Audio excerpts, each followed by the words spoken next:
Ay, qué gas. Lord.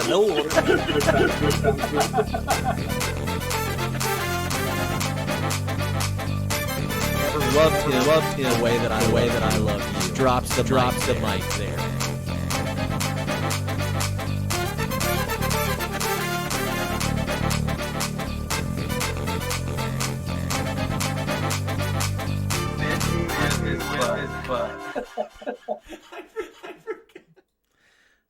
Hey, everybody, and welcome into 52/1993. We're glad to have you. Welcome on this Sunday afternoon, evening, whenever you're watching, whatever time zone you're in. We're just glad that you're here, and I just want to welcome you all in. My name is Cody Waits. I'm Quatesy on here, but you can call me Cody. You can call me whatever you want. I don't care. There's no... I honestly don't care. I don't even know where this is going. But anyway, welcome into 52/1993. Let me tell you a little bit about it before we kick things off here. So you already know the title of it. Basically what we do is we watch movies from 1993, important movies released this year. We do them in order by weekend release. You might get some not as great movies at the beginning of the year, more Oscar-worthy movies at the end of the year, some blockbusters in the middle. But that's how we're going to be doing things. And they're chosen by a couple of different categories here. I did the top 20 of the box office. I also chose the some Oscar-nominated films that we'll see probably toward the end of the year. And then I just chose some culturally relevant ones or some fun ones, kind of like today's choice. And it doesn't matter if they're good or bad. That's why we just want to talk about them. Maybe we've seen them. Maybe we haven't seen them. But that's the fun of this, and seeing some things that we've probably never seen before. We're talking about some classic movies that we all grew up with or that we love and cherish a lot, again, like today's movie. And then I also will have a guest on to talk about the movie. I'll interview them about that. We'll go over the movie first, and then I'll talk to them about their interest in movies. Even if they don't have any or if it's different from anybody else, I don't really care. I just like to talk about movies with people. So that is the gist of what we'll be talking about today, and I'll welcome our guest, our first-time guest here in a minute. So first and foremost, let's just tell everybody that today's movie is The Sandlot, and I'll go ahead and welcome our guest in. She does play ball like a girl, and she... This is her first time here. She's been asking me to do this and wasn't really sure what movie that she wanted to do, but we'll bring her on in here. Alyssa LaCava, welcome on into the stream. Hopefully I can see her here. I don't see her. Let me show her on stream here. There she is. Hi, can you hear me? Hi. Yeah, yeah, we can absolutely hear. We had some difficulties earlier, but we've been working on it for the past hour. So welcome in, Alyssa. Thank you so much for joining us. Always happy to have a new guest on here and talk to them a little bit about this. So how are you feeling? I'm feeling good. I'm feeling a little nervous. I've got my notes. I'm very excited. I love this movie. I'm very excited to talk about it. Great. Okay, well, let's tell everybody a little bit about the movie.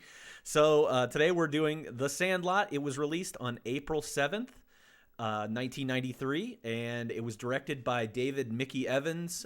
He also would have been the guy that directed Ed, First Kid, Beethoven, Third and Fourth, Sandlot 2. So a lot of these kids' movies that some of them we may have seen, but we'll go with that. But he also wrote this movie. It's based on stories from his childhood, and he wrote this alongside Robert Gunter. It stars, I just went ahead and pretty much listed out the whole cast here for it. It stars Tom Geary as Scotty Smalls, Mike Vitar, Benny the Jet Rodriguez, Dennis Leary as Bill, Karen Allen, sadly, a very famous actress getting billed as Mom here. No name for the mom in this movie. James Earl Jones as Mr. Myrtle, Marley Shelton as Wendy Peppercorn, and Art LaFleur as the Babe. Or Babe Ruth. And then I'll give you the rest of the team. It's Chauncey Leopardi as Squints, Marty York as Yaya, Brandon Quentin Adams as Kenny DeNunez, Grant Gelty as Bertram, Patrick Renna as Ham, Shane Obedzinski as Tommy Timmons, and Victor Diamadia as Timmy Timmons. So quite a cast there of all these children, and the movie is majority is these children. So good job for them. Just young performers being able to hold up this movie and still make it a great movie to watch to this day. Go through a little bit more of my notes before we get to your reaction to it, Alyssa. When the synopsis is, when Scotty Smalls moves to a new neighborhood, he manages to make friends with a group of kids who play baseball at the Sandlot. Together, they go on a series of funny and touching adventures. The boys run into trouble when Smalls borrows a ball from his stepdad that gets hit over the fence. That is the whole synopsis that I got from Google. It was way more difficult than it should have been.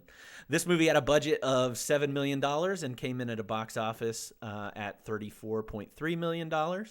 Rotten Tomatoes score is 64%. And the IMDb score, which I did predict to nobody else but myself, would be a pretty high score. It was 7.8 out of 10. That's just because I think a lot of our generation, millennials, are on the internet and actually give ratings on IMDb, which is how they get their ratings. So the legacy of this is that it had two straight to DVD sequels. Never seen them, probably never will. And it has quotes that live forever with millennials. So yeah, we'll get into some of those too. And reviews. One good, one bad, always with my guy Roger Ebert, who Alyssa does know very well. These days, too many children's movies are infected by the virus of winning, as if kids are nothing more than underage pro athletes and the values of Vince Lombardi prevail. It's not how you play the game, but it's whether you win or lose. This is a movie that breaks that tradition, that allows its kids to be kids, that shows them in an insular world of imagination and dreaming that children create entirely apart from adult domains and values. That's Roger Ebert. He gave a 3 out of 4 stars. Pretty good. And then a negative one. The Sandlot, a bonding via baseball movie for 12-year-old boys, has enough dog slobber, curdled hurl, and toe jam jokes to keep its target audience amused. Older kids and overgrown ones, too, probably will notice that nothing much happens in this belabored suburban variation on the Little Rascals. That's Rita Kimpley of the Washington Post in 1993. No rating there, but she just did not like this movie at all. So, with that all being said, Alyssa, what's your initial response to The Sandlot? What'd you think? Initial reaction, there's so much nostalgia. Like, I watched it as a kid, and then I haven't watched it in years, and then just rewatching it, it's like, oh, this movie is still so great and still so fun.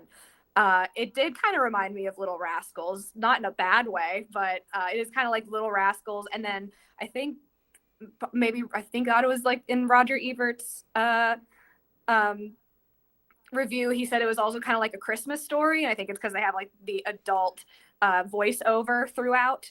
But it was like kind of like those two movies put together. But it's fun. It's cute. It's a good good time watch. That is exactly what I had written down in my reaction. I put, this is Wonder Years, Christmas Story, and baseball all had a baby, and this is the baby that it produced. Another reason about the Christmas Story that I want to point out is, like, it feels like it is one interconnected story that does lead up to one conclusion, but there are like separate stories and like vignettes almost that this story is being told through. So like the scene where they're playing the Little League team and then going to the carnival, that's like a separate thing entirely from the rest of the story, and it doesn't always fit in, but it's still fun. It's just little vignettes and stories like Christmas Story. So I agree with you. I agree with Roger Ebert. I think we are all on the same page about this. So anything else you want to say before I dig into some of the scenes that we'll be talking about? And there are a lot. There's a lot. No, I have thoughts on every individual scene, but yeah, just overall reaction. I think it's a great movie, but yeah, go for it. Okay, great. So let's go ahead and start with some of these. Like I said, there are a lot of scenes here, a lot of lines of dialogue to pick through and talk about. We start with the very first. I'm going to skip over the first part where we're talking like he's older and then reminiscing about the Sandlot. I'm just going to go into the 1960s, 1962 here. The first interaction with the Sandlot, we get we get him moving to the San Bernardino Valley. In the first scene, you know he's a new kid. You know that he doesn't know anybody here, and he hasn't made friends for a while. You just kind of get the vibe right away. And then he goes to this, just runs off to go hang out with these kids that he's never met, never talked to in his life at the Sandlot. And I think in this scene, they hit a ball towards him, and he essentially like runs away. Is that what? Yeah. If I'm remembering it correctly, I think that's what happens. Yes. Definitely. Okay. And so first interaction there. Oh yeah, and he's wearing the dumbest hat I've ever seen on a human being possible. He looks like a duck. It's the largest bill on a hat that's ever been made. It is ridiculous, and you see it later in the movie. You see his older character wearing it, and maybe it's I don't think it's the same. It's the same hat. I don't think it's the same hat because the bill is significantly shorter on his head. Yeah, we got people in the chat saying how much they hated that hat as well. So we get it established in this first scene that Smalls sucks at baseball and he has no friends. Pretty much seals the deal from the beginning. And, you know, he's got this new stepdad that I don't even know how new he is. He's been with them a year. This kid still doesn't know whether to call him by his name or call him dad, or it's awkward. He just wants to play catch with him. And then they eventually do play catch, and he gives him a black eye. And I forgot about this scene completely. Keep your eye on the ball. And he quite literally keeps his eye on the ball. I completely forgot about that first scene. He catches it like this. It's the funniest thing I've ever seen in my life. But like every time in this movie, like you obviously see this child that doesn't know how to catch the ball. Like you don't start rocketing fastballs at the kid's face right away. Bill kind of sucks. That's the way that he does it. Bill does kind of suck, but he's not like we don't get much character development. I was like, he's not the worst, but like, it's like clearly Smalls is very like awkward, and he's established as a nerd, and he just wants to learn how to play baseball so badly, and he's like he's trying to bond with Bill, and the mom is trying to get him to bond with Bill, and Bill's just like, whatever. They've had a year to do this. And probably time before that. I don't know. I've never been a stepdad, so I don't know how awkward it is. I need to ask one of my friends. He's a stepdad. He'd probably know more about this than I would. But yeah, like this kid's rolling the ball back. Teach him how to throw the ball. It's ridiculous. But he does. He gets a black eye, and then Bill slaps a steak on his face for an hour. Do you cook? Raw steak, classic. No washcloth, nothing, just skin to steak. Exactly. And do you eat that steak after it's been placed on somebody's face? I wouldn't. I mean, I guess that up to the chat to decide. I don't know. Ask Marvel, he'll know. Exactly. Yeah, so we get that. And then we get these are like 10 separate days. That's one thing that I did read about during my research, is that this movie is told on 10 separate days, not 10 consecutive days. It's just 10 days over a summer. And on a day after he gets the black eye, Benny comes to visit him. He gives him a glove and gets him to go to the Sandlot for him because they need. I think Benny's got some ulterior motives here, just because he wants to field a full team, but it makes it seem like Benny actually cares about this kid and wants to give him a chance. So he gives him his glove, takes him to the Sandlot. We get a kind of a repeat situation at the Sandlot where all these guys just give him he introduces them to the team, I guess, or they all think he's a loser. And are talking openly about how he is a loser, like 10 feet away. They don't hide how they feel about this child. They think he's the worst. But during this scene, we get, a 5-second conversation from Benny to Smalls where he teaches Smalls how to not only catch, but also throw. And all it takes him is just telling him, hey, do you ever have a paper route? and he's just like, just throw it like you would a paper, and that's it. That's all Bill had to do. Benny's a better stepfather than Bill is, in my opinion. Agreed. I think I agree. I agree that like I mean I Benny like says to like the other kids like we need to fill the team. We need a ninth. Like that's why I brought him. But I think he is a good kid. Like he seems like he feels bad for Smalls. He is the new kid, and they're a bunch of ragamuffins anyway. So he's like let's teach him. But my favorite part of this scene is when Smalls decides to run the ball back in instead of throw it. They look at him like he committed a war crime. Like it was the worst. They were so shocked that he just ran the ball back in and just handed it to the kid, and they're like, you've got to be kidding me. And that made me laugh Yeah, way harder than I thought it was going to. the look on the pitcher's face when he puts the ball in his glove, I'm just like, what are we doing here? Why are we even doing this? Also, a child not knowing, like, I don't understand not knowing baseball. Maybe you can. I don't. Yeah, you played softball. Yeah. Not knowing like left and center and left center, like just go. I don't know. That just blows my mind. Yeah, I mean, just direction wise, you'd figure if you're looking at You a kind of figure. field and going, okay, this is center, maybe I should go to the left. But I mean, he didn't have like the mom kind of says, and I don't know if it was before this or after this, like he didn't have friends in the old town either. Like I think he's been like a loner nerd the entire time. So maybe this is He's brand new. basically he's basically me during the pandemic, just sitting in his house alone playing with the erector set. Nobody in Not chat make a response to that, please. So we get that. He also, I think this is also the scene after maybe it is eventually. He gets to go through every single one of the players, introduces each one of the players. Ham is there doing like his great Bambino impersonation that nobody can understand because he's got the fake cigar in his mouth. And this is our first instance where,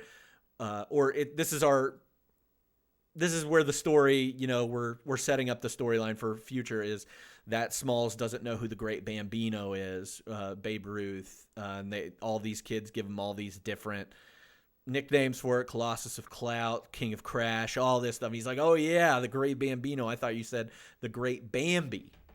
And Ham says that wimpy dear. Wimpy So, dear. Ham's um, my favorite. Ham is my favorite character Ham, of all of them. yeah. I relate so much with Ham on so many. I'll have a story about it in the future. Okay. But this also is an instance when Benny walks Smalls back home, and again magically pulls out a hat from his pants that he just care. Benny's pants are like Mary Poppins' bag. He just pulls whatever he wants out of it. He had a glove in there. He's got a hat for Smalls and tells him to burn that hat, which he doesn't because we see it at the end of the movie. So he's already a bad friend. So just some interesting things. Yeah. He's trying to help him. He's Ham like, was hey, burn your hat, wear this one, and wear jeans tomorrow. Like, don't come in your khakis. yeah, you're gonna slide, bro. So he finally, he catches up. Oh yeah, I forgot. Benny hits the ball directly to Smalls. Smalls doesn't even have to do anything. It lands right in his glove. That means that Benny is a god, I think, because he can hit the ball exactly where it was supposed to. Benny's probably the best baseball player I've ever seen in my life. That leads to the future of this as well. And then we get the next scene. I think they're just at they're just at the Sandlot again. We get the introduction of the Beast at some point because they hit the ball over the fence. Game's over. Nobody can play anymore.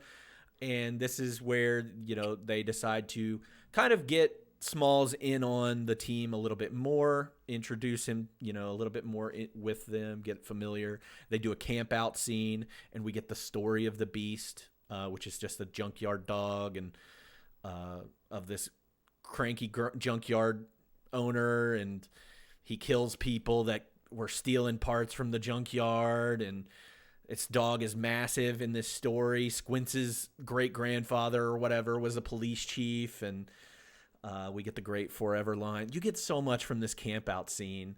You get the s'mores stuff. You get the camp. Like, this is great. A great part of this, again, has nothing to do with baseball at this point, but establishing that. Yeah, we're getting set up, definitely. And setting you up for this beast that you'll eventually meet by the end of the movie. Am I missing anything so far? No, I have a quote from the story from Squints. First of all, like you talked about like when they met Smalls, like they talked a lot of smack on him, and Squints talks the most smack out of all of them. And for the kid that looks like Squints to talk the most smack, I thought was funny. But when he said when he talks about how many people that the dog has killed, he says it added up to be about 120, 173 guys.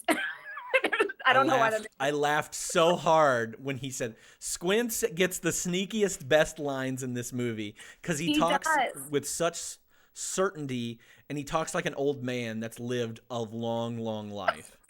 He does. Yeah, it's like 170. He might be reincarnated. I don't know.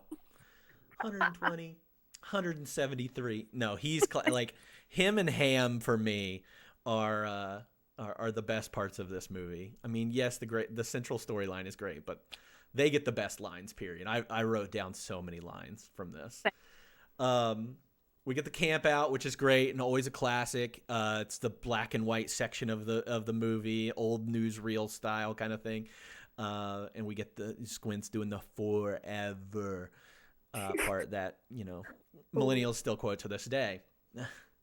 The next scene at the Sandlot, we get it's a hot summer day. It's too hot. Nobody wants to play baseball except for Benny, because that's all Benny wants to do is play baseball. And this introduces the pool scene. We get a little bit of foreshadowing before this with Squints running with Yaya outside of the Sandlot and running into Wendy Peppercorn, who he's in love with or has an infatuation with. And then they end up going to the pool where Wendy Peppercorn is the lifeguard there. And they're swimming. You get Ham jumping doing a cannonball in front of all these ladies. They're just having a great time. And then Squints just snaps and goes off into the deep end. It's established he can't swim. And Wendy Peppercorn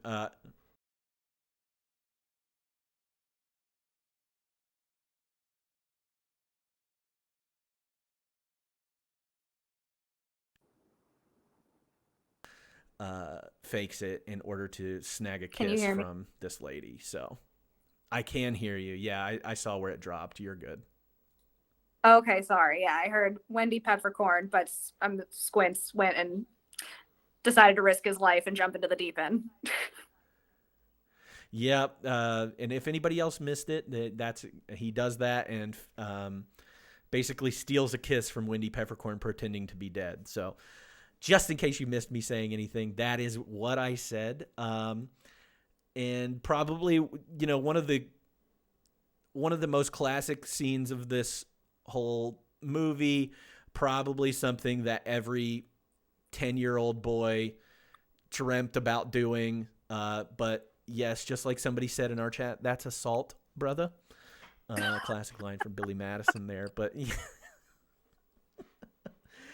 and then they get kicked out of the pool forever and never to be seen again. But, there's some kind of like little interaction there between Squints and Wendy Peppercorn at the end that does come back in a good way at the end. I don't know if it's a good way. Tell me, what are your thoughts? What are your thoughts on the Wendy Peppercorn thing? Like, obvious, like, yeah, looking back, it's like, yeah, that's not cool. But they're like literally like 11 and Wendy's like maybe 13. Like, they're children. Like, no one's an adult here. So I feel like it's not the worst thing I've ever seen in a movie. But it's not. Oh, obviously. But, yeah. I mean, like, this isn't Revenge of the Nerds. Yes. It's like almost at the end, like when she like lowers her sunglasses, it was almost like I see you, kid. Like respect for game, but you're an idiot and I'm banning you from the pool. But the fact that they have this magic moment playing in the background when she is throwing them out of the pool, that was hilarious. Such a classic scene. Everybody, wanted to be Squints in that moment. Just one of, I mean, I envy him. Good for him. Like, not envy him in the way that I'm like in love with Wendy Pepper, but good for him. That kid's got game. Serious game. He's got some machismo. Hopefully he didn't try that like years later when he actually becomes an adult person, because that would not end up good for him. We get the 4th of July. Another vignette part of this is the 4th of July scene, which I think is a unnecessary scene, but a beautiful scene in a movie that's not full of, beautiful moments. But it's the only time they play a night game at the Sandlot, because the field is so lit up with fireworks, which I think is a huge dangerous thing to do in the San Bernardino Valley. With wildfires in the middle of the summer and everything. I feel like this is a terrible idea. But again, it just shows you the passion, the ambition that Benny has, because he's the only one playing the game the entire time while all the kids are looking up at the fireworks and everything. He's still playing the game that he loves. And I love this because of the I think it's Ray Charles, America the Beautiful in the background. I think it's America the Beautiful. Yeah, I love that. I love that rendition. I just think that the music that they selected that scene was really good. And you get Ham going through the picnic, packing up hot dogs into his mouth, which I also respect. So, love me some Ham. That the soundtrack for this movie. Oh, I'm sorry. No, go ahead. I was gonna say, like, the Ray Charles song, like this magic moment, like the whole soundtrack for this movie, I think is very, very good. Mm-hmm. It's not quite as good as the Forrest Gump soundtrack with these old '60s songs and everything, but it's still pretty good. Mm-hmm. The next scene we get is the Little League rivalry scene, which I already kind of referenced earlier when I said that Alyssa plays ball like a girl. We get this classic Little League team that shows up on the Sandlot's turf, and you get an exchanging of words between Ham and the ringleader of the Little League rivalry. And they say some pretty amazing things here. I'm going to go ahead and list out my favorites from this. Please. Because I did write those down. You mix your Wheaties with your mama's toe jam. Classic. Disgusting.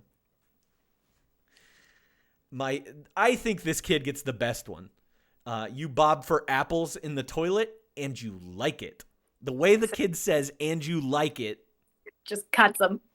That kid's got it. Yeah. And then that causes Ham to retaliate with the "you play ball like a girl," which, wow. Those are some fighting words. So, exactly. I hope we get in every single one of these that we do, somebody does a mic drop thing. And I'm just going to add all of the mic drop moments in the intro for this, because it's incredible. And then we get the scene where the Sandlot kids absolutely demolish the Little Leaguers on their own field. Obliterated. So, absolutely obliterated. And deserved. Is right. And one thing I want to point out, too, is these kids are playing with wood bats, which I don't know if anybody here, you, or anybody has ever hit with a wood bat before. It's hard. It's not a good time. It's incredibly hard. No, it's incredibly hard. I played with aluminum bats. You can just crank those balls with that. Wood bats, hard. So these kids are definitely, on a higher level of skill for 10, 11-year-olds. Definitely. They're great. Another great Ham quote, because he's the catcher, he is insulting the kids on the other Little League team as they're up to bat, trying to like distract them. And he says to one of them, "If my dog was as ugly as you, I'd shave his butt and tell him to walk backwards." It's amazing. Uh, I was a catcher when I played Little League ball, Oh, and okay. I actually tried to do this during. I tried to do this during a game where I was playing catcher, and I recited the part where Ham says, "Is that your sister out in left field, naked?" And Did the as a was kid, there an if umpire there who she was would like, go, cut that out? and the ump was very quick to be like, "All right, shut up." So I did that. Like I saw this movie. Next game I had, I was like, "Yup, I'm definitely using that to distract the batter." And then they never let me catch again. So Good job. it was whatever. I tried it. It didn't You work. tried it. Worth it. Onward and upward. Worth it. Definitely worth it. Yeah, I definitely got told to stop doing that. So Little League, we got the Little League scene, and then they celebrate after the Little League scene. Now this is I actually had talked to Alyssa about this previously. We get the carnival scene where they all in celebration take chewing tobacco or chaw as they call it, and end up throwing up all over themselves and other people on this carnival scene. I did not see this scene for a long time because every time I got to see The Sandlot, it was on television. And this scene in particular was cut out because of the tobacco use of children in this. So I did not even know this was a scene in the movie for a very long time until I got the VHS later. So, fun fact from me. I think I Uh, mean, it was on TV, but I think we rented it. So it was like rented a VHS from, Family Video. And I remembered the scene, but I don't think I realized it was tobacco. Like as a kid, I was like, oh, they're like chewing gum and then they get sick on the tilt-a-whirl because it's going so fast. In like my little sheltered childhood brain, I did not know like what chew was. So that was also new for me, even though I had already seen it. I had a wild childhood where I knew exactly what chew was. I had a cousin who definitely chewed Red Man tobacco, which is not PC anymore. I don't even know if they call it, but Male Pouch would probably be another version of this. But Red Man, which is just stringy tobacco, and he told me it was candy, and he's like 20 years older than me. I was like 7 year old, and he gave me chewing tobacco, and I ate it and swallowed it. So Oh God, that kid's an asshole. yeah, yeah, Oh, yeah. that was my cousin. Thanks, cousin Scott. You're the best. Uh, the vomit in this scene is the most disgusting vomit I've ever seen in a movie. it is an insane amount. It is way too much. It's not a normal amount of. I Nobody else probably has the same experience that I do. Not with vomit. Let me take this back a little bit. The vomit, there's a combination of what this is. It's like split pea soup. They always use split pea soup in vomit scenes, but it looks like this chili stuff that my mom used to serve us with hot dogs for chili dogs. It's this canned hot dog chili, not Cincinnati style chili. It's just chili dog, and it's like the cheapest orange looking stuff, and that is what this vomit reminded me of. I'm sorry I'm grossing everybody out with all this, but I am super genuinely. disgusting. No. It is chili I filled with mean, beans, my friend. It was gross. This is the grossest thing I've ever, or not ever seen. We watched a movie that was far more disgusting than this, but yeah, the vomit in this scene was definitely disgusting. yeah. After this, we get another go back to the Sandlot, and Benny hits the guts out of the ball, and this is where we get our, this is the moment. Smalls ends up going into his stepdad's trophy room or office while he's away, and takes Bill, his stepdad's Babe Ruth signed ball, so that they can play with it. And I don't understand. You know what? I do understand. I get it. I've done really dumb things when I was a child because I was like, I'm going to take this to school, or I'm going to tape over this, or I've done these kinds of things. Not with a Babe Ruth ball, but and then also it's good for Smalls because he hits that ball over the fence. It's his first home run, just crushes it. Can't even enjoy it though. He immediately knows that he just did something really bad. Yes, they keep talking.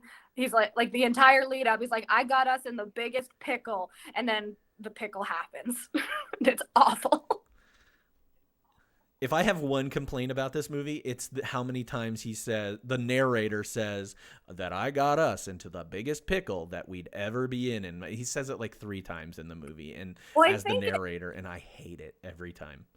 Well, say I didn't. This is like the first. Okay, I was like obviously watching this movie and like analyzing it for today, but like there's that. It happens with Benny like a couple times in the movie where he gets caught between third base and home run. Like that's where we introduce Benny, and that's called a pickle. And is that like it's just like literary mirroring? Like that sounds like something that you'd see in like a book that you read in AP English. Yeah, absolutely. I get like the whole part, just the way that the narrator says it. Yes. It annoyed me. I don't know if it's his inflection when he says pickle. It just got under my skin. Fair. After this, he hits the ball over the fence. He's obviously sad about it. He tells them, "Oh, it's signed by this girl, this Ruth character." And they're like, Babe Ruth. They freak out. And then they decide that they have to try and get this ball back at all costs with several very unique and interesting ways. I believe Tommy Timmons is the one that orchestrates all this, which you get a little bit more information about that at the end of we get a catch up on his story and everything, a little bit more about Tommy Timmons. But out of these, I think we've got, somebody in chat just asked a really, really good question. Which method of them trying to get the ball was my favorite, or which one was your favorite that they got? When they take Yaya and claw style lower him into the yard. I hate him though. Oh no, yeah. Well, then his face, like when they drag him back up and they're all screaming, is like all of them are screaming, include like it makes sense for Yaya to be screaming, but they're all screaming. And then when they pull him up, he like does this with he does the thing with his finger, and I'm like, why'd he do that? It's just so funny. I feel like that's like a classic like 50s, 60s movie thing, or like Three Stooges thing, and somebody going crazy, they do that thing. I don't know. I hated Yaya in that moment because he has the ball in his hands. He had it. And he just drops it. Love it. I think I like the catapult. I think it was, using everybody's engineering. Smalls is able to build this, use every piece of his erector set to get in there and shoot that thing over. I think it was going to make it if the Beast hadn't snatched it midair. I don't know. The suction one was really good with the vacuums like blowing up. That was cool. It's a massive I don't know how tall that treehouse. Yeah, that massive just covers Tommy in dust. I'm curious to know how tall the treehouse is, because these children are just falling out of it and jumping out of it like it's nothing. And I felt bad for Ham as a big child, and as I was a big child, not being able to get away from things fast enough, and him just falling back, just forget it, just like this is the end of my life. This is over. Somebody in chat just said, "Rip Tommy's lungs" after the dust exploded into him. I'm sure he's got like some kind of mesothelioma or something like that because of asbestos or something. Used probably, definitely. They don't get the ball back though, which leads to Benny having dreamed that night a vision where Babe Ruth comes to him in the middle of the night and kind of lays it down for him, like you got to get the ball back here. Hero, and then we get the great line, heroes get remembered, but legends never die. Follow your heart, kid, and you'll never go wrong. Great scene. Love Art LaFleur playing Babe Ruth there. And Benny knows exactly what he needs to do, and he gets the PF Flyers to chase down, to get the ball, and leads them on the chase of his life, which we get. What is the song that's playing while they're Wipeout? Mm-hmm. Another great song, great needle drop here. Absolutely. And it sounds like an old Western at first, like when he's like facing the beast and grabs the ball, and it's just like that sound, and then like just books it, and then it's Wipeout. And it just the most in this scene, chase scene.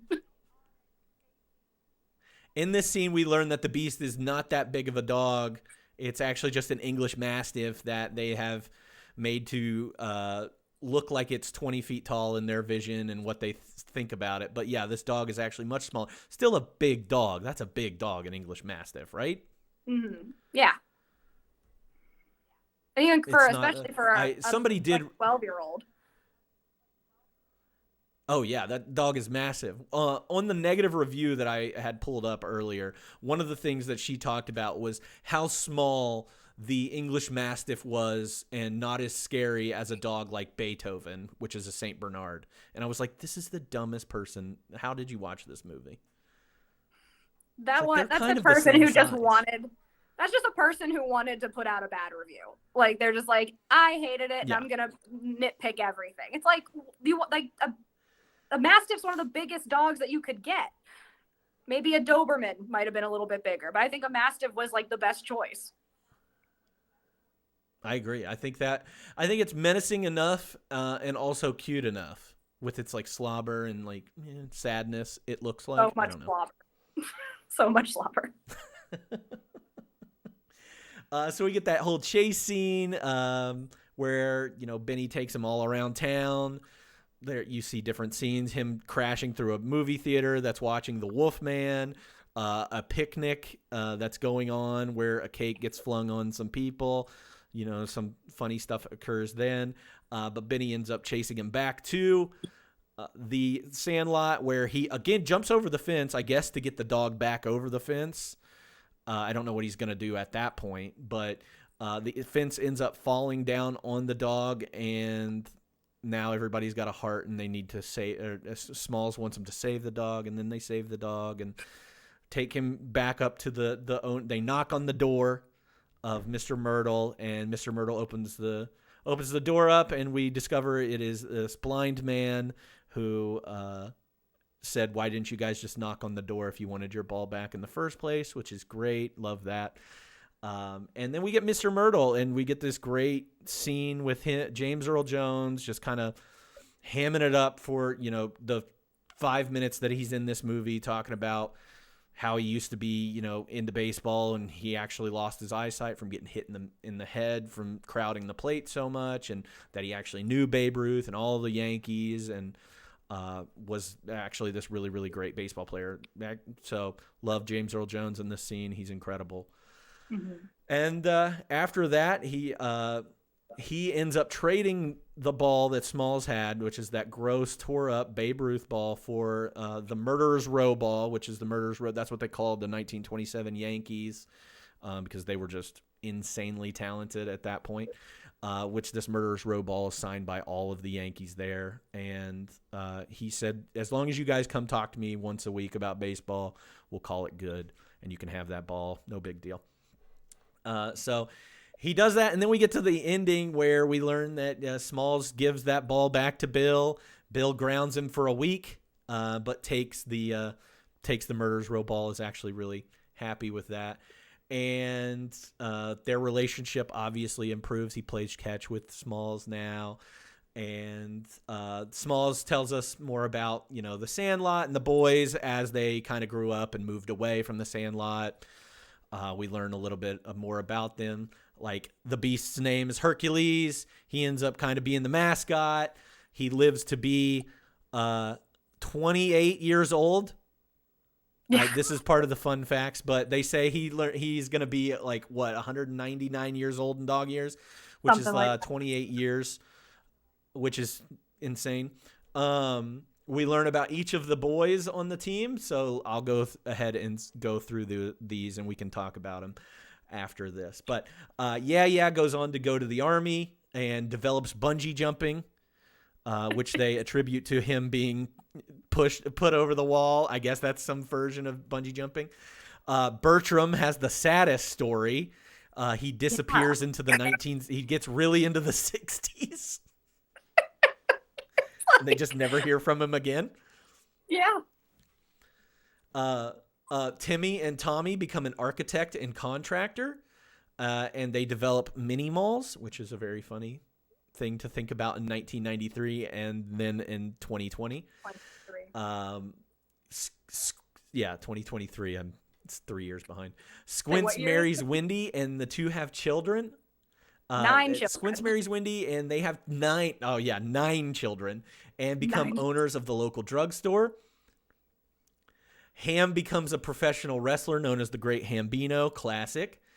Denunez ends up playing AAA baseball and later becomes a business owner and coaches his son's little league team called the Heaters, named after his famous pitch that Ham cranks over the fence. And then Benny ends up earning the nickname the Jet and plays on the Los Angeles Dodgers that we see at the end of the movie. And as we know, Smalls ends up becoming the announcer for the LA Dodgers. So now that I've went through kind of the entire movie, what are some of you? Give me what you like. What scenes stick out to you? What are some of your favorite lines that we missed or that I missed? Anything like that. I think we covered all of like the big lines, like Babe Ruth's speech in the dream, and like you play ball like a girl, and you're killing me, Smalls. That do we say you're killing me, Smalls? Like that one's my favorite. No, I had not mentioned you're killing me, Smalls yet. And he says it twice. I thought he only said it once in the movie, but he says it twice, and that's become part of same thing. It's like that becomes part of our like lexicon. Like that is something that we say. Like I kind of forget that Smalls is the kid's name because it's just like you just say you're killing me, Smalls, to someone who's doing something stupid. But that's like an iconic line that we've just adopted into our normal language. Yeah, somebody in the chat just said, I didn't realize he said it twice. Yeah, he says it once during the s'mores scene when Ham's saying the s'mores thing, and then I think the second time is when the Babe Ruth thing. I think so. Whenever they find out about, yeah. Yeah, but that's another classic Ham line. But yeah, I think my favorite scene is the Wendy Peppercorn scene. the pool scene is so funny. I actually have a great line again. So this is what I want to talk about with Squints and why Squints gets the best lines in this. Is here's a line from Squints. I've been coming here every summer of my adult life. Great adult life. Adult life. And every summer there she is, oiling and lotioning and oiling, smiling. I can't take this no more. He cracks. And he just flips. I love that. And in that scene too, we get a little bit of like Benny being like the older of this crew, because he says, "Does she like?" I think one of the kids says, "Like, does she know what she's doing?" And Benny goes, "She knows exactly what she's doing." And I'm like, "Whoa." Yes, and that's adapted from a Cool Man Blue line. Cool Man Luke or Cool Hand Luke. Cool Man Luke. Sorry. But that is, cool that was like Luke. Cool. I can't. I'm so sorry, but that is adapted from that movie, and I think that "You're Killing Me, Smalls" is also from like that was adapted from a line from another movie. There's a lot of like 8 Easter eggs in this movie, like to call back to other movies. What was the other thing? Oh, there's another line from Squints where Ham asks, he's like, "Were you playing in that the whole time?" And Squints says, "Oh, of course I did. I've been planning it for years." Again, leading us to believe that Squints is a much older person than he lets on. Yes. Also, Squints, I've, I kind of thought these kids were 10, 11, 12, something like that. Squints is tiny. When they have him at the pool, like, he is the tiniest child I've ever seen. He's little. They're supposed to He's a be. little boy. They're supposed to be 11, right? Yeah, I think so. Yeah. So, adds up. Oh. Somebody in chat said, I really liked L7 Weenie. Yes. I like that line because I've used that. Yeah, L7 Weenie. What else? Let's see. I don't have any other lines. I mean, there are some good lines in the movie that we missed. The whole s'mores thing. You want to s'more some more of what? People have used that before. When at the end, when James Earl Jones, like they tell Mr. Myrtle, like, Babe Ruth signed that ball, and he goes, "George signed that ball. You're not in trouble. You're dead where you stand." Oh yeah, I like that. I like that one. James Earl Jones kills it in that last 5 minutes. He does. He's just incredible. I want to hang out with James Earl Jones. Fair. Are we missing any quotes? Any other quotes that or scenes? I think we pretty much nailed the scenes down, but I think we got it. I think we nailed it there. So, okay, let's move on to fun facts because I think there's quite a bit of these. Yes. You've already listed out a couple of things. The first thing that I realized, well, I didn't notice until I was doing my research, but then I had looked up who played the older version of Benny, and I was like, that name looks really familiar, and didn't realize that that's the real life older brother of the younger Benny, who, yeah, we see. So that was pretty cool. They did look a lot alike.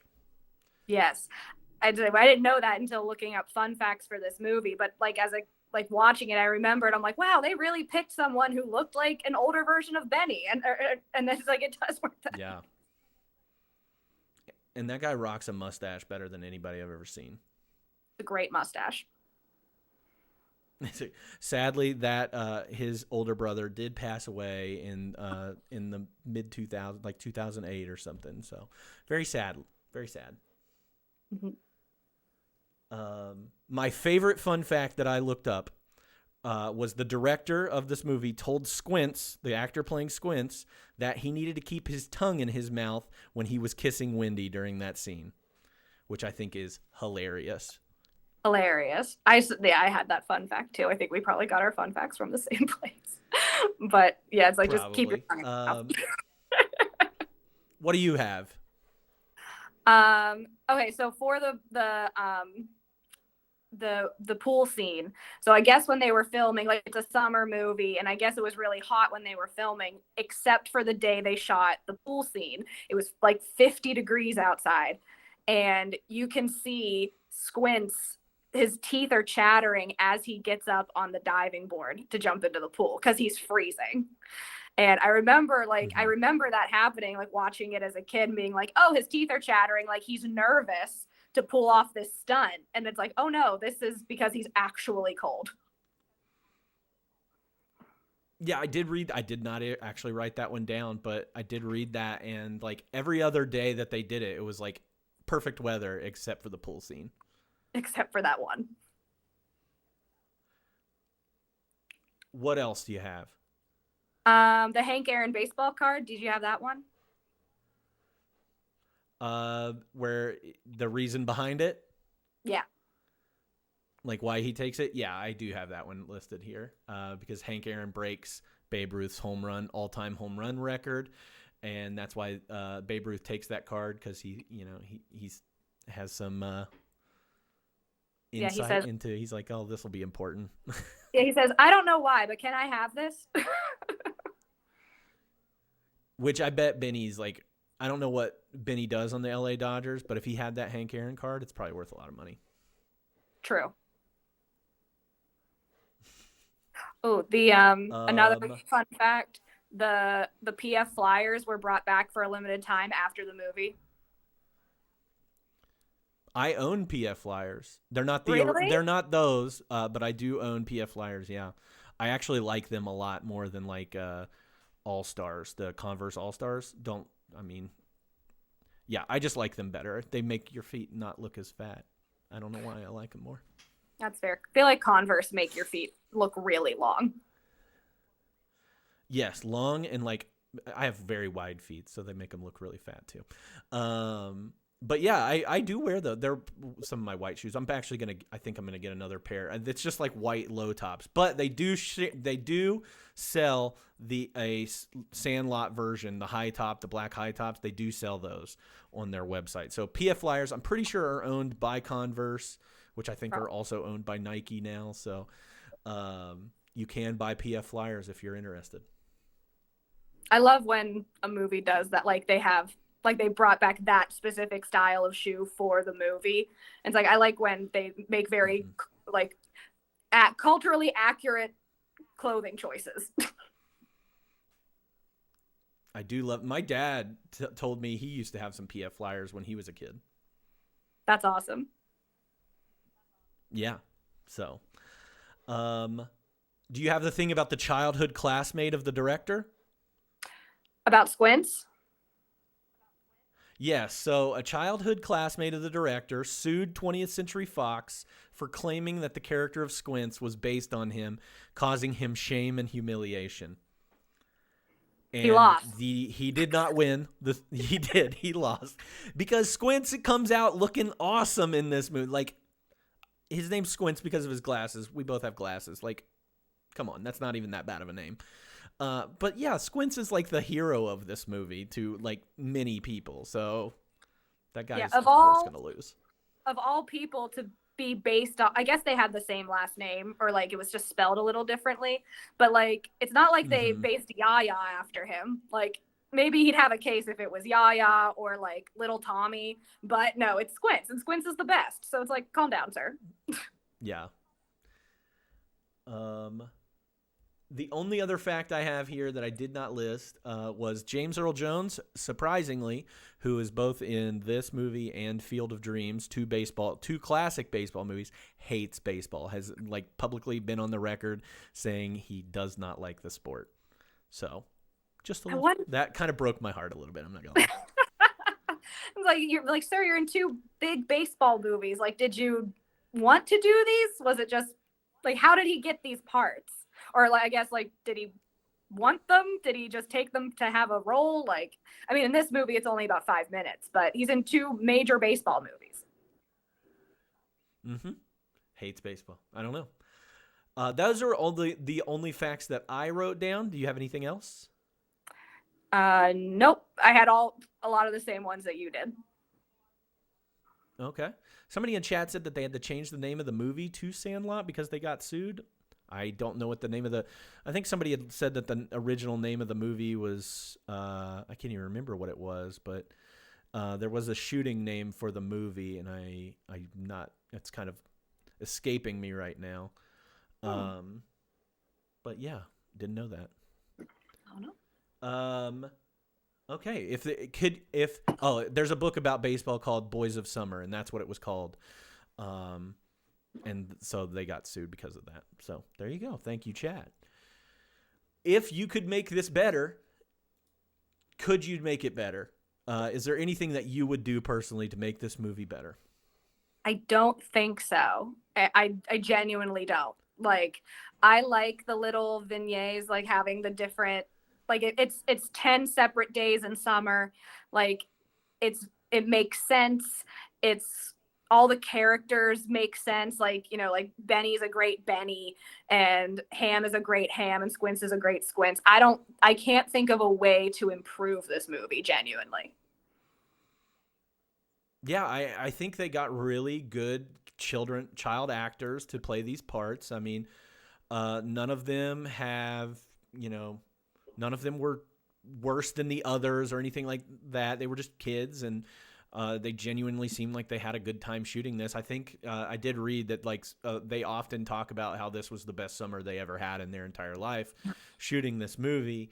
And I agree with you. I don't think I would touch this movie. Do I think it's a perfect movie, like the pantheon of movies? No, I don't think that. But like, it is a classic for a reason. There's a reason why like we all grew up watching this movie and loving it and wanting to show it to younger I think even younger generations have kind of adopted this movie and love this movie just as much as millennials enjoy this movie. So no, I wouldn't touch it either. I think it's kind of great the way it is.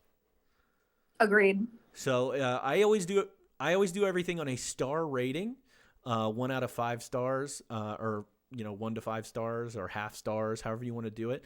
If you could give it a star rating, what did you give it? So I'm probably like pretty lenient with this movie. I gave it 5 out of 5 stars because I was thinking like one, like I said, I wouldn't touch it. I can't think of a way to improve it. It's there, like the rewatchability is there. Like you can watch it over and over again. There's so many iconic one-liners, and I also don't think you could. I mean, you could remake this movie in like 2023, but it just won't be the same. It won't be like, it doesn't have that nostalgia factor to it. And for all of those reasons, that's why I'm like, I think it's a 5-star movie. I get that, and I won't disagree with you on the 5 starness of it. I think that 5 stars is a great score for. I gave it 3.5 stars, which is still a really good score for me. But I look at movies and I look at things all the time. But it is for all the reasons that you said. I mean, we quote this movie on a daily basis. We remember this movie. The rewatchability of this movie is insane. Like, you could pop this movie on. If you see this movie on TV, you might stop the channel and start watching it again. So I think 5 stars is a reasonable score for it. So if somebody says Rookie of the Year is better, they're wrong. I'm sorry. Yeah, I couldn't think completely. No, you're good. I think the only thing if I could change anything, it's just I want more Mr. Myrtle. But that's just because I think James Earl Jones obviously is just like the powerhouse in this movie. Maybe I don't want more Karen Allen. I just feel bad about Karen Allen. She plays the mom in this movie. Karen Allen was big in the 80s. She was, in Indiana Jones. She was in Animal House, several other movies. Those are just the two off the top of my head, and I love Karen Allen. But she's kind of wasted in this, so. Great. So, thank you so much for your evaluation going through Sandlot with me. Is there anything you want to add on the Sandlot before I get to the next part of this? I don't think so. I think we got it all. Cool. All right. So it's actually my favorite part of doing this entire thing, where I get to ask you a few questions about movies that you like, or things from your movies from your childhood, things like that. And we learn a little bit more about you and your interests and the things that you enjoy. So first and foremost, I always start out with, what's your favorite movie? Or if you have a top 5, you can list out top 5 or top 10. I don't care. There's no limit on movies, but what would you say? So I have a top 4. I have like a number 1 favorite movie, which and then there's 3 that do not go in any specific order. They're just in my top, and that's all I could think of, like of my favorite. So my number 1 favorite movie is 1997 Roger and Hammerstein's Cinderella, which was Whitney Houston was a producer on that movie. It was made for the Wonderful World of Disney. It was on television. Like, it's not like it was in theaters or anything. And I watched it as a kid, and it is my comfort movie. It's my favorite movie. It's based on the stage musical performance, and it has an all-star cast, and it's so fun. And it just is I used to call it like Cinderella therapy. Like, if I had a bad day, I would go home and watch this movie because I have it on DVD and I still watch the DVD version. And it's my favorite movie. I love that movie so much. That's the one with Brandy in it, right? Yes, Brandy is Cinderella. Whitney Houston is the fairy godmother. Bernadette Peters, who my beloved Peace Lily plant is named after is the evil stepmother. Jason Alexander's in it. Whoopi Goldberg's in it. It's a great movie. It also like got real like praise, like for it being 1997, it got praised for being like a very diverse cast. They basically said we don't care like who's playing who, we just want to get the best to play the characters, and that's what they did. And it's so fun. It's so good. Oh, I remember that movie and loving that movie a lot. Especially, the music's classic. The Impossible song is fantastic. I sing it all the time. Yes, that is my all-time favorite movie. All right, what's your other ones? I say my other three are Princess Bride, because that's another classic. It's like a perfect rom-com. It's again another very quotable movie. And very I think I base a lot of my movies on, like, I don't rewatch a lot of things. Like if I own it on DVD and I want to rewatch it, that means it's like a fantastic movie to me. Like usually I watch a movie once and I'm like, I'm good. Or like watch a television show once and I'm like, I'm good. So Princess Bride is in my top four. Across the Universe, the Beatles musical movie. I love that movie. I remember seeing it in theaters and being like, this is art.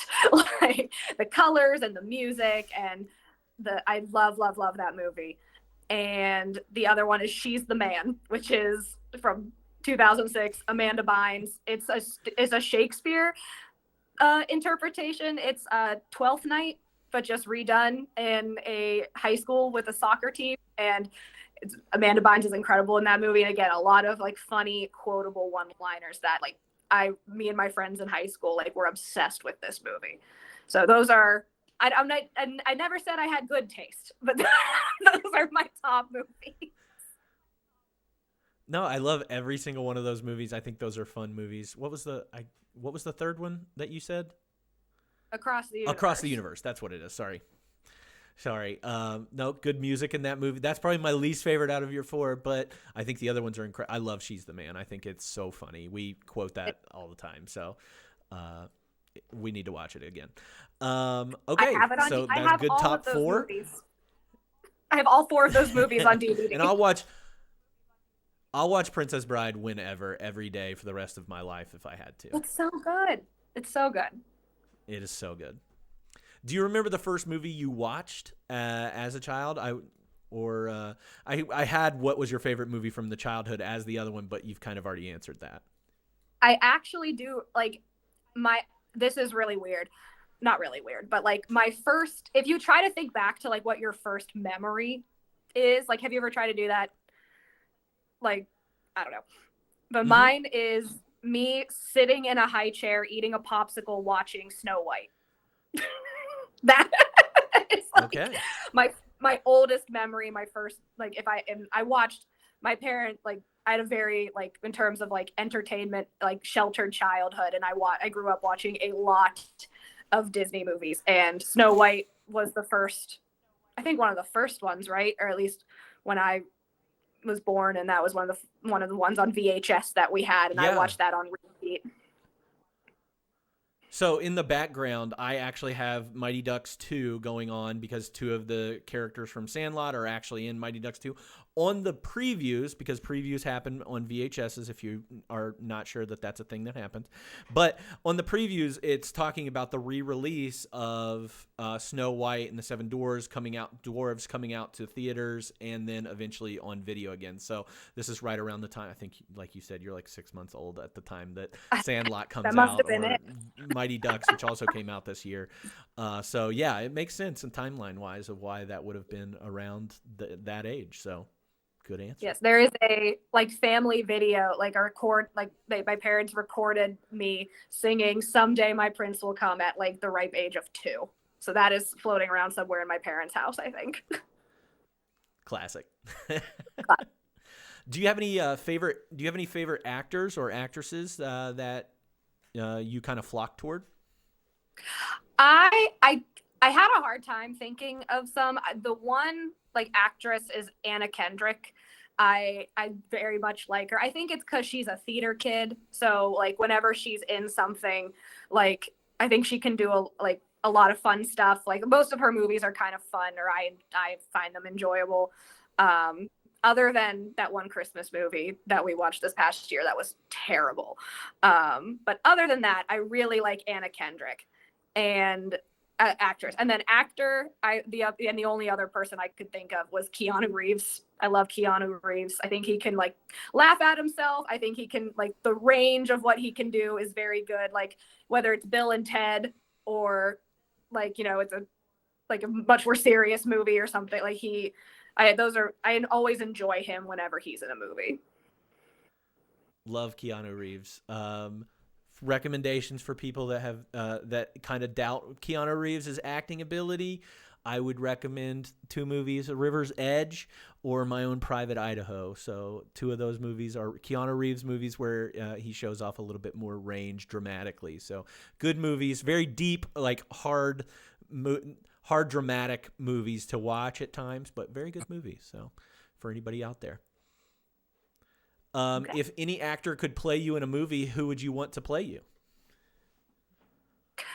I picked Beanie Feldstein from Booksmart. Okay. After watching, I think one, I was trying to think of somebody who like somewhat physically looked like me, like someone who would be like brown hair and kind of curvy.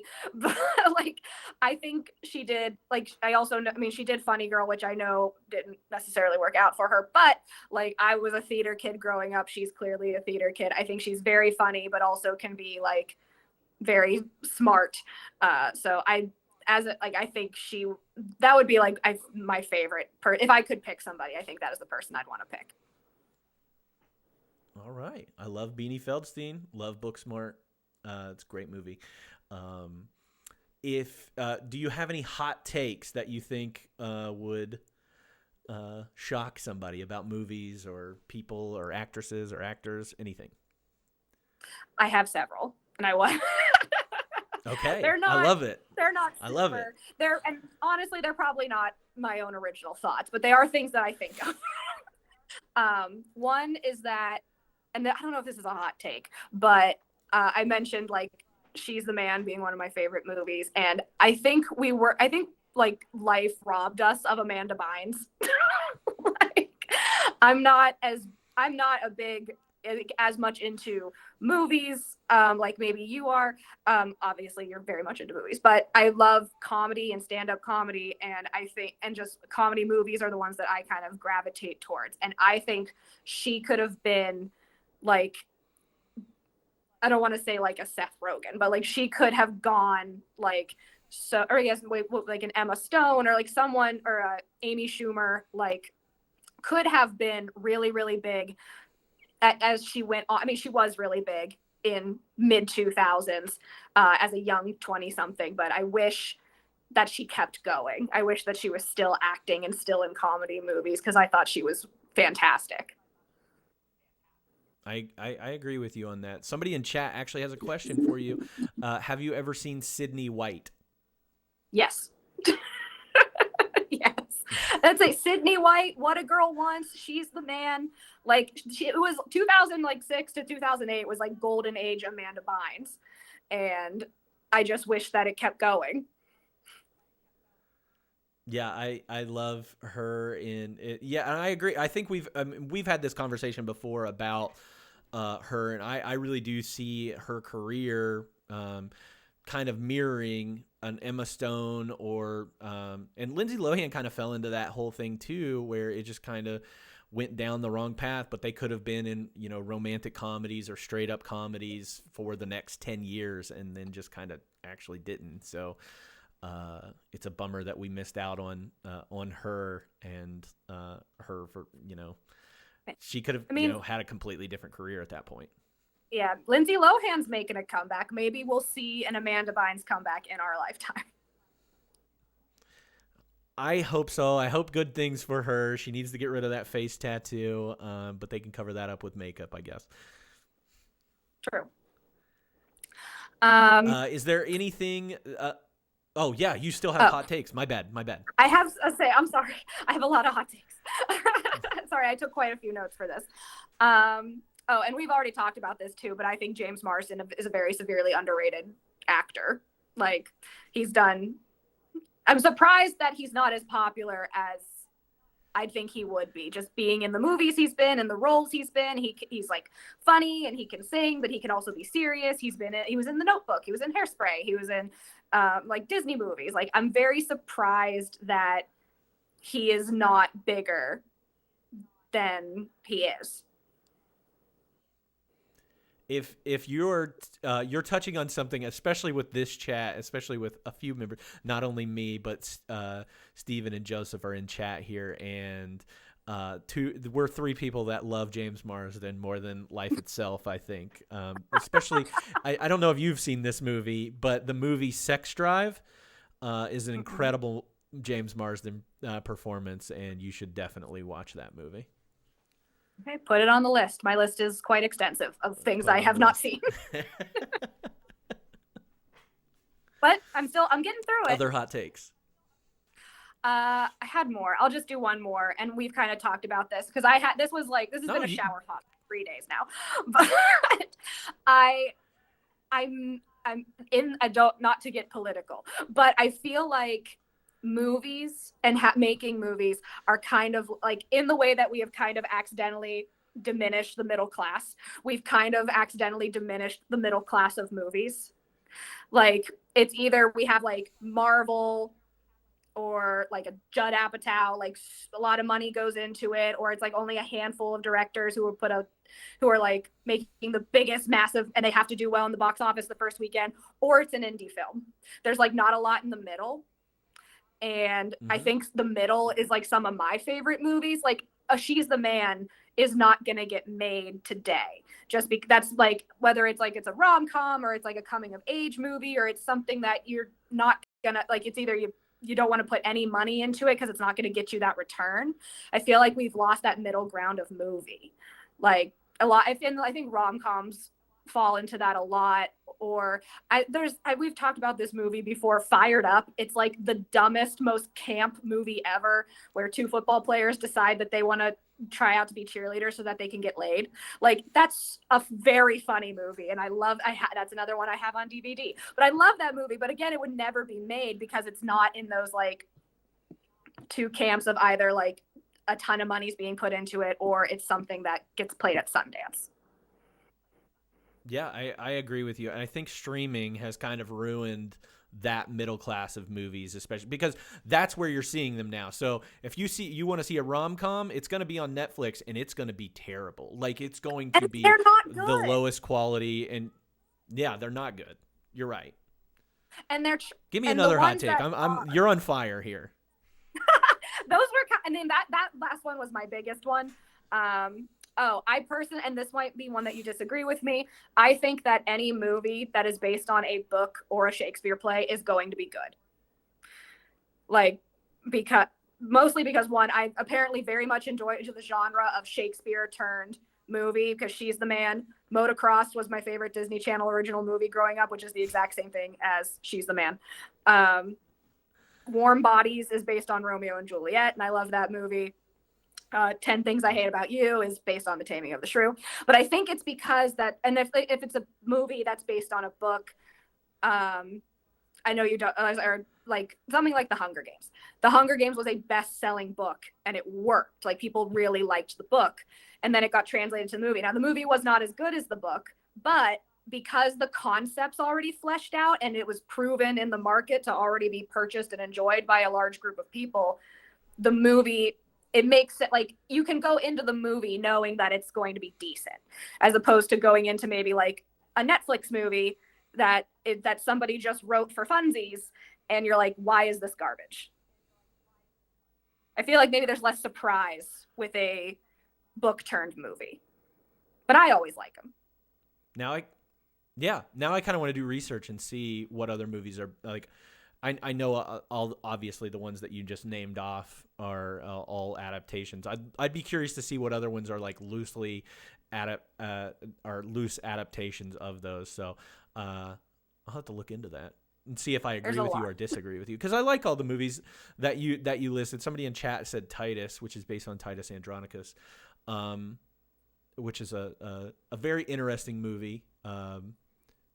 That I think it's I don't because know. like the It's very plot has artsy. already been fleshed out. Yeah, the plot's been fleshed out. Like it's like Romeo and Juliet is a trope for a now for a reason, right? It's the same way that Frankenstein is kind of is now a trope. Like it's a dark and stormy night. It wasn't a thing until Mary Shelley wrote it. So when you take those already tried and true tropes and put them into a new movie adaptation or a movie adaptation, it's a plot that already works. That's Exactly. that. I like that. So I'm gonna look into that and see if I can find one that I don't like as much. Fair. All right. So any other hot takes for you?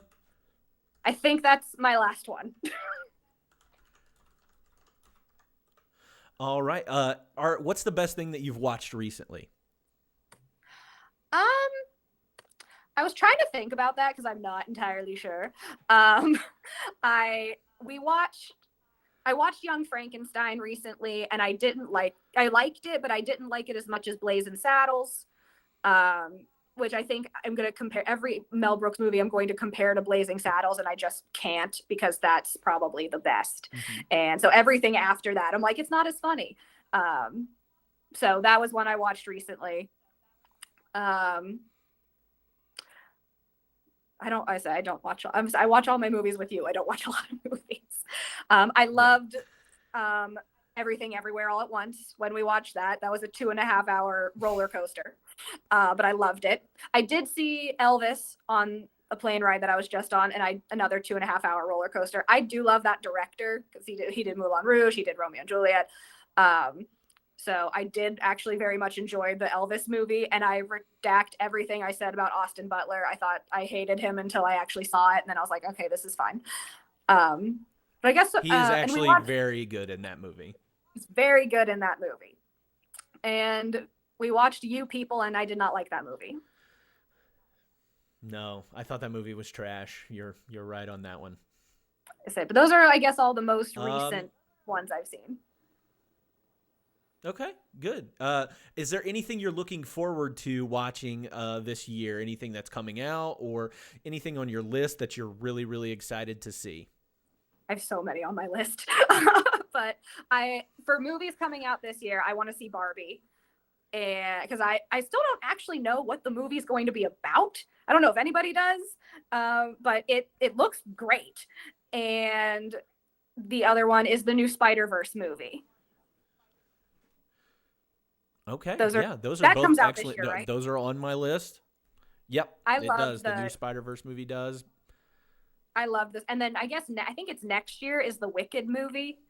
Like I am I'm like cautiously optimistic because I love Wicked and it's my favorite stage show, and I can't wait to see how it looks on a big screen. Okay, those are solid. Those are I'm excited to see all three of those, and I look forward to watching those as well. Do you have a movie recommendation that you want to end on? Something that maybe somebody hasn't seen, or something that you love so much that you think everybody should watch it? Anything that you'd like to end on to give us? It doesn't even have to be a movie recommendation. It could be a TV show or anything. I was going to say everyone should watch Cinderella because it's on Disney Plus if you want to. But it's a good one for kids. It's just a feel good. If you're like in a bad mood, that is a feel good movie. But actual recommendations, I have two because I was trying to think of the movie that I like end up recommending to a lot of people, and I don't know why, but I think maybe it just gets brought up a lot. Is I Am Not an Easy Man, and it's a French film that you can find on Netflix. And it's about a misogynist who hits his head and he wakes up in a world where women are the like dominating gender and everything. I love a gender bending movie, I guess, between She's the Man, Motocross, and I Am Not an Easy Man. But it's like thought provoking, but it's also very funny. Like just seeing like this misogynist of a man in like a pencil skirt trying to navigate the business world as the lesser gender is I liked that movie, and it's something that I guess I recommend that one to women a lot because that topic kind of comes up often, and I go, have you seen this movie? And they go, no, I haven't, and then I force them to go watch it. So that's one.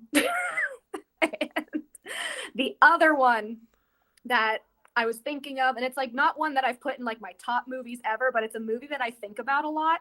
It's called Uncorked. It's another Netflix movie, or it's a movie that one is an actual Netflix movie. I am not an easy man is not a Netflix made movie, but Uncorked is, and it is about a young man who is trying to become a wine sommelier. And it's like I'm very fascinated by that world, and you kind of get to see him go through the stages and learning and how to become how to become a sommelier. And there's like but there's a family dynamic. There's like a father son dynamic. His dad wants him to not pursue this path, wants him to stay home and run the family business, but he wants to pursue his dreams to become a sommelier. So I love that movie. I think about that movie a lot. It's a very fun time if you like food. Yeah, I love food. So I those are actually really good recommendations. I have not seen either of those. I know I do have I Am The Not an first Easy one. Man on my list. Well, I have I'll not watch seen both of that them. one. No. I would rewatch both of those. Okay. Yeah, they're on my list. So and added. So I do look forward to those. So, great. Those are good recommendations to end on. And again, just want to thank you, Alyssa, for doing this week. We'll probably have you on for another movie sometime this year, and look forward to that with you. And yeah, so that's it. I thank you so much for that, and I look forward to the next time we get to talk about movies. Thank you for having me. Yeah, absolutely. We'll go ahead and kind of end the pod here, in the stream here, and I'll tell everybody the next movie that we're going to be doing. That movie is going to be a little bit of a dramatic turn. We're going to go, we went from this weird, not good, sexy movie to The Sandlot, and now we're going back to a very dramatic movie, which is This Boy's Life, starring Robert De Niro and Ellen Barkin and a very young Leonardo DiCaprio. I have not seen this one, and I actually look forward to seeing this for the next week and talking about this, where we'll have a different guest. Maybe a returning guest this time around. If you do have interest in joining me on this, please let me know. You can drop me a message on here. I think it's Quatesy Twitch is my handle on here. You can also message me on any of my social media platforms, including YouTube, Instagram, Twitter, any of those. It's at CD Waits. That's my handle on Letterboxd as well. So if you're interested in joining us or doing one of these with me, please let me know, and we'll get that set up for you. But I'll leave you with this for tonight. So one thing, the Oscars are on tonight. We're rooting. I know a lot of us are rooting for Everything Everywhere All at Once. I know I am. I don't know how many awards they're going to win. They're up for 11. I think they will win 6 is what I'm going to say. But I'll be watching the Oscars tonight, and I encourage everybody to do so as well. Other than that, I will leave you with that and hope you have a good rest of your week, and we'll see you next week for This Boy's Life. Thank you all so much, and have a good rest of your night.